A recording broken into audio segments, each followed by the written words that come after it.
If I can play devil's advocate, one of the reasons why I'm not optimistic about this setup is because I think it puts an artificial ceiling on what you care about. The Princeton philosopher Peter Singer had written a book, The Expanding Circle, in which he said every person has a system of concentric circles about what you care about. You start by caring for yourself, then you care for your family, then your tribe, then community, then the country, then beyond that, all of humanity, and then maybe even animals. And I think By the way, Gandhi has a very similar concept called the oceanic circle. And I wonder whether Singer had heard of it or was influenced by it. In 1946, Gandhi talked about these oceanic circles. maybe it is inspired by that. And what I feel is nation states, because they prioritize national interest, national security, national pride, they put the ceiling at the national level, stop you thinking about humanity. So do what's good for the country, even if it comes at the cost of other countries. And we can walk through this with a specific example. If we think about humanity as a whole and not national pride, would that make the Kashmir question easier to solve? I think it might. Yeah, but the Kashmir question has a very simple solution. And the solution is, the reason it's not, the solution has not been concretized is aggressive national pride on both parties and competitive politics in both countries and competitive politics in both countries. So the solution for Kashmir has two steps. A permanent solution for Kashmir is to first, the line of control should become the international boundary. So what the part of Kashmir that is now with Pakistan remains with them, the part of Kashmir that is now part of India remains with us, geographically. So the line of control becomes international boundary. And each country resolves that in the part of Kashmir that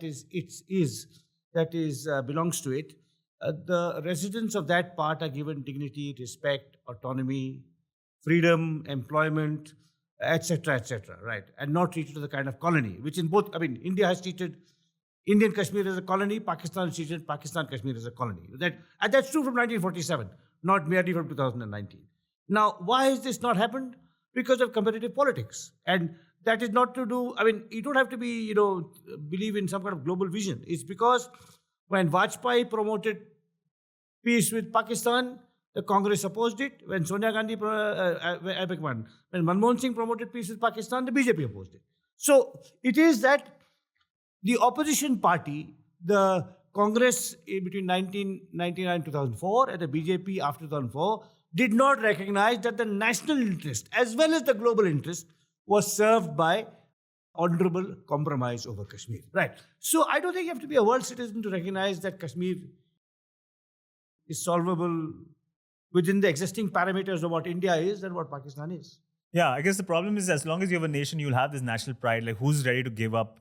Like, there's currently a sense of loss if you even agree to the line of control, right? Which is a manufactured sentiment. It has to be a brave statesman who's able to persuade everyone that this is a fake sense of loss. It's actually gain. Because if there is peace, proper peace, we reduce our defense budget, Pakistan reduces defense budget. We increase our health and education budget, they increase the health and education budget. So it's in the best interest of citizens of both countries, right? So it has to be someone of that kind of sagacity and wisdom. Manmohan Singh had it, but lacked the capacity of articulation. He had the ideas, but not the charisma to convince people. Modi has the charisma, but lacks the vision and the ideas. So maybe someone will come who will have both, and then we can actually do this because it's in our national interest to spend more money on education and health and less on defense. And it's even more in Pakistan's national interest.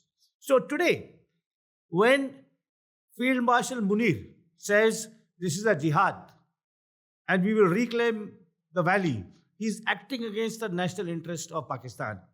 And when the leading BJP politicians, including Rajnath Singh, who's otherwise one of the most sober members of this cabinet, says, we have to liberate Pakistan-occupied Kashmir, he is going against the true national interest of India. So I think that should be, once this very straightforward case is made palatable and you are able to persuade people of it, you can have peace in Kashmir.